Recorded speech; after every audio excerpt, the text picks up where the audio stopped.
akan berkenalan dulu dengan MongoDB itu sendiri. Oke, jadi MongoDB itu merupakan free dan open source database management system. Jadi teman-teman tidak perlu khawatir ya ketika menggunakan MongoDB. Jadi sama seperti MySQL atau juga Postgre gitu ya, dia free dan juga open source. Jadi kita bisa gunakan secara bebas. Nah, MongoDB itu merupakan database management system yang basisnya adalah dokumen. Jadi sebenarnya database management system itu banyak jenisnya. Contohnya misalnya ada relasional ya, seperti MySQL, Postgre. Nah, ada juga yang basisnya adalah dokumen. Nah, salah satunya adalah yang terkenal atau populer itu adalah MongoDB. Nah, MongoDB sendiri itu dikembangkan oleh perusahaan pertama kali namanya adalah Tengen ya. Nah, tapi ini dikembangkannya tahun 2007. Nah, tapi dirilis ke publiknya sekitar tahun 2009. Nah, tapi saat ini perusahaan Tengen ini itu sudah berganti nama ya menjadi MongoDB Ins ya. Jadi sudah berganti menjadi MongoDB. Dulunya adalah Tengen ini. Nah, MongoDB itu hampir mendukung semua bahasa pemrograman sebagai kliennya.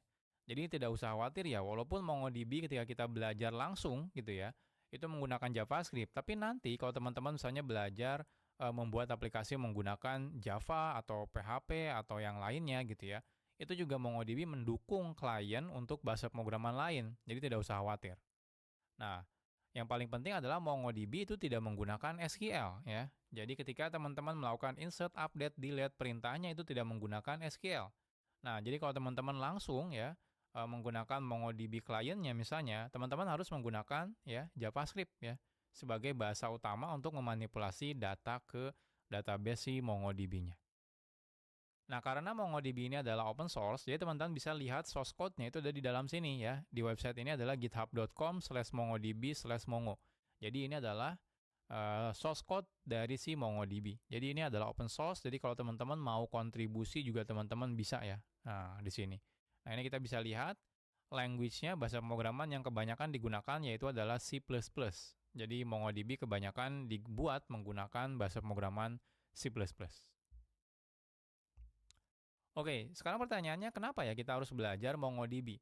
Nah, kalau teman-teman coba buka website yang namanya dbengines.com, itu dia punya istilahnya tuh ranking ya, database mana yang paling populer. Nah, ada banyak jenis database. Salah satunya adalah document store ya. Jadi di sini adalah document store database. Nah, kalau kita perhatikan ya di halaman ini, nah ini dari 10 teratas, itu yang paling tinggi itu adalah MongoDB ya. Jadi MongoDB adalah salah satu database yang berbasis dokumen itu yang paling populer ya. Nah, jadi ini paling populer dan kalau teman-teman perhatikan itu jauh banget ya. Nah, popularitasnya gitu ya. Nah, lihat dari nomor 1 dengan yang ke nomor 2 gitu ya. Nah, seperti ini. Jadi tidak ada salahnya teman-teman belajar MongoDB karena populer sekali dan memang banyak yang menggunakan MongoDB ya ketika menggunakan si database yang berbasis dokumen ini. Oke, pertanyaannya apa sih document oriented database? Kan sebelumnya kita menggunakan relational database ya, yang semuanya berbasis menggunakan tabel. Nah, apa sih yang document oriented database itu gitu ya? Nah, document oriented database itu merupakan sistem database yang digunakan untuk memanipulasi data, tapi bentuknya adalah dokumen. Nah, bedanya dengan tabel, kalau tabel itu adalah jelas datanya gitu ya. Jadi kita sudah tahu, oke ada kolom ini, ada tipe kolomnya ini. Nah, kalau dokumen, itu istilahnya itu adalah semi-structured data. Jadi datanya itu tidak jelas. Maksudnya tidak jelas itu kadang-kadang bisa berubah. Dan formatnya tidak baku gitu ya.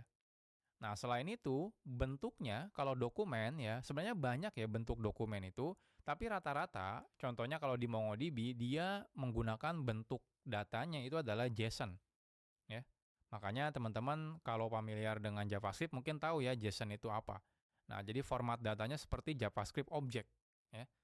Nah, jadi bukan lagi dalam bentuk tabel, gitu ya, tapi dia dalam bentuk si JavaScript object. Nah, beberapa database yang lain mungkin ada yang mendukung XML ya, tapi saat ini yang MongoDB dukung itu bentuknya adalah JSON ya atau JavaScript Object Notation. Nah, document oriented database itu biasanya bertolak belakang dengan relational database. Nah, contohnya kalau relational database biasanya kita menyimpan data dalam bentuk tabel ya, lalu nyimpan relasinya dalam tabel lain. lalu kita bikin relasi menggunakan foreign key misalnya, seperti itu. Nah, kalau di dokumen oriented database itu tidak ada yang namanya foreign key gitu ya, relasi dan lain-lain. Nah, jadi biasanya saat kita menyimpan data di dalam si dokumen oriented database, dia akan disimpan dalam bentuk JSON ya, atau mungkin database lain Mongo ini ya yang bukan Mongo misalnya XML gitu ya. Dan dia ketika butuh relasi, dia akan menyimpan sebagai embedded object di dalam si JSON-nya atau dalam si XML-nya. Dia nanti disimpannya di dokumen yang sama. Joy Day, penuh kejutan di setiap lapisan. Paduan crunchy choco balls, es krim creamy, dan nikmatnya Seperti itu. Nah, jadi memang paradigmanya saat kita menggunakan si dokumen oriented database itu perlu dibedakan ya dengan si relasional. Kalau relasional, ketika ada relasi kita akan bikin tabel terpisah lalu bikin foreign key. Nah, kalau ini enggak, kalau ada relasi gitu ya, kita akan bikin embed object gitu ya. Nah, sebenarnya sih bisa juga kita bikin dalam bentuk reference gitu ya, tapi ingat di dalam MongoDB tidak ada foreign key ya. Nah, jadi ini dokumen oriented database. Oke, ini adalah beberapa istilah ya yang teman-teman perlu ketahui ya. Kenapa? Karena mungkin istilahnya sebenarnya sama sebenarnya maksudnya, tapi mungkin nama istilahnya itu berbeda. Nah, ini contohnya kalau kita menggunakan relational database, ini istilahnya kalau menggunakan dokumen database ya, terutama kita gunakan istilah yang ada di MongoDB. Nah, contohnya kalau kita di dalam database ya, relational database ya, MySQL atau Postgre itu ada istilahnya database ya. Jadi dalam saat kita masuk ya, itu ada istilahnya tuh bikin database terlebih dahulu. Nah, jadi konsepnya seperti folder misalnya gitu ya. Jadi kita bikin database dulu. Nah, sama. Kalau di MongoDB juga istilahnya sama, database. Nah, ke bawahnya ini mulai berbeda. Lalu di dalam database biasanya kan kita bikin yang namanya tabel. Nah, kalau di MongoDB itu namanya bukan tabel. Namanya adalah collection ya. Jadi bukan tabel, melainkan collection. Nah, jadi kan kalau tabel itu ya kumpulan row misalnya ya, kumpulan record ya kalau di relasional. Kalau ini adalah collection itu adalah kumpulan dokumen. Seperti itu. Nah, lalu saat kita bikin tabel kan kita biasanya akan bikin kolom-kolom di tabelnya. Di dalam MongoDB istilahnya bukan kolom, melainkan field ya, atau atribut. Kenapa? Karena kan dia basisnya JSON. Jadi ada istilahnya atribut atau field di dalam si JSON-nya. Nah, lalu tiap data yang kita masukkan ke dalam tabel, kalau di relasional namanya adalah row ya, atau baris atau record. Nah, kalau di MongoDB itu istilahnya adalah dokumen ya. Kalau di database lain mungkin ada yang XML dan lain-lain, tapi kalau di MongoDB dia menggunakan si JSON ini. Nah, lalu ya, ketika kita menggunakan relational database, itu biasanya kita akan menggunakan join tabel misalnya ya, kalau misalnya ada relasi. Nah, kalau ada relasi di dalam MongoDB, kita tidak akan menggunakan join tabel karena memang tidak mendukung join ya. Tapi menggunakan embedded dokumen ya, dimasukkan ke dalam dokumen yang sama atau kita juga bisa menggunakan reference ke dokumen yang lainnya ya. Nah, lalu kalau kita menggunakan relational database, itu kita akan menggunakan SQL ya sebagai bahasanya untuk memanipulasi datanya. Nah, kalau di MongoDB itu menggunakan JavaScript ya. Nah, jadi seperti ini beberapa perbedaan istilah ya kalau kita menggunakan si MongoDB. Jadi teman-teman harus mulai terbiasa ya. Jadi kalau saya bilang ini adalah sebuah collection, itu adalah tabel ya. Kalau kita masukkan dokumen, berarti kita memasukkan record atau baris baru seperti itu. Oke, sekarang kita akan coba install MongoDB ya di komputer kita masing-masing. Oke, sebelumnya pastikan teman-teman untuk download MongoDB terlebih dahulu ya. Teman-teman bisa buka halaman ini ya untuk downloadnya. Jadi kita akan download versi MongoDB yang community ya, yang free dan juga open source.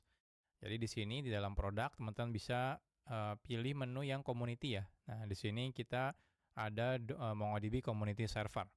Nah, jadi di sini, nah ini ada banyak caranya ya untuk download. Nah, di sini pastikan teman-teman downloadnya yang versi ini ya, versi yang bentuknya adalah archive file. Archive ya, atau biasanya sih zip atau targz ya. Nah, nanti setelah teman-teman download, teman-teman silakan ekstrak file tersebut ya di komputer kita masing-masing. Nah, nanti di dalamnya itu terdapat sebuah file binary ya, nanti dia ada folder namanya bin ya, lalu dia ada file namanya MongoD ya. Nah, kalau misalnya di Windows mungkin belakangnya ada extension exe ya. Nah, ini adalah MongoDaemon ya, yang digunakan untuk menjalankan nanti MongoDB servernya.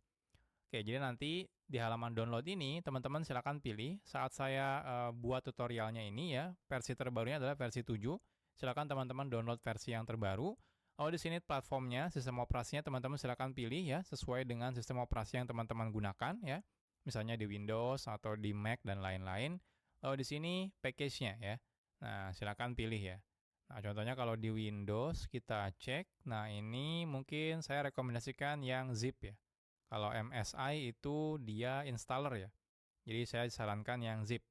Nah, jadi seperti itu, silakan download dulu. Nah, saya sendiri sudah download ya di laptop saya. Nah, di sini saya sudah ada MongoDB untuk macOS ya yang versi 7.0.0. Nah, ini saya akan coba ekstrak ya. Saya akan coba ekstrak. Nah, selanjutnya di sini kita sudah lihat ada file MongoDB ya. Sorry, ada folder MongoDB maksudnya. Jadi di sini ada folder MongoDB, MongoDB macOS ya. Nah, kita lihat di sini ada sebuah folder bin. Nah, di sini ada ini ya, Mongod. Nah, yang kita gunakan nanti adalah yang Mongod ini, MongoDaemon. Oke, gimana pertanyaannya untuk menjalankannya? Oke, kita akan coba lihat di sini caranya. Oke, jadi untuk menjalankan MongoDB-nya, simple ya. Pertama kita akan buat dulu sebuah folder untuk menyimpan datanya. Nah, bebas nama foldernya apa gitu ya. Nah, lalu nanti kita akan gunakan perintah ya, teman-teman silakan buka terminal, lalu masuk ke tempat teman-teman di mana download MongoDB-nya ya, ekstraknya ada di mana. Nanti silakan teman-teman gunakan perintah ya, bin mongod ya. Jadi kita execute yang file mongod ya, lalu tambahkan parameter minus dbpath sama dengan, nah ini lokasi folder datanya yang sebelumnya kita buat. Nah, nanti dia akan otomatis berjalan. Nah, kalau misalnya sudah berjalan, teman-teman mau hentikan aplikasi MongoDB servernya, teman-teman cukup gunakan Ctrl+C ya untuk menghentikannya. Oke, sekarang saya akan buka terminal terlebih dahulu di sini. Saya akan buka terminal. Saya akan masuk, saya akan perbesar dulu ya. Saya akan masuk ke lokasi saya mengekstraknya. Tool MongoDB ini. Nah, kita lihat ls-l misalnya. Saya akan lihat, nah di sini sudah ada folder bin ya. Nah, saya akan buat di sini sebuah folder namanya data. Jadi sini saya akan buat sebuah folder namanya data. Nah, nanti harapannya datanya akan masuk semuanya di sini ya. Nah, jadi caranya sederhana. Kita bisa gunakan kalau misalnya di Mac atau di Linux, teman-teman tinggal langsung /bin ya, nama foldernya kan bin, lalu mongod ya, lalu minus dbpath sama dengan, nah tadi ya foldernya adalah data seperti ini. Kalau teman-teman salah folder, misalnya di sini salah gitu ya, nah kita lihat, kita coba jalankan ya. Nah, ini tidak akan jalan ya. Di sini lihat ada shutting down ya. Nah, dia tidak nemu si foldernya. Jadi pastikan teman-teman harus foldernya sudah ada terlebih dahulu. Oke, kita akan coba jalankan lagi. Kita akan gunakan foldernya adalah data. Enter. Nah, kalau ini tidak berhenti, berarti sudah sukses. Aplikasi MongoDB-nya itu sudah berjalan dengan normal. Ya. Nah, gimana kalau kita mau menghentikannya? Simple, tinggal Ctrl+C ya. Nanti dia berhenti dan di sini ada shutting down. Seperti itu. Nah, sekarang kita akan coba jalankan lagi ya menggunakan perintah yang sama. Dan sekarang kita sudah berhasil menjalankan aplikasi MongoDB servernya.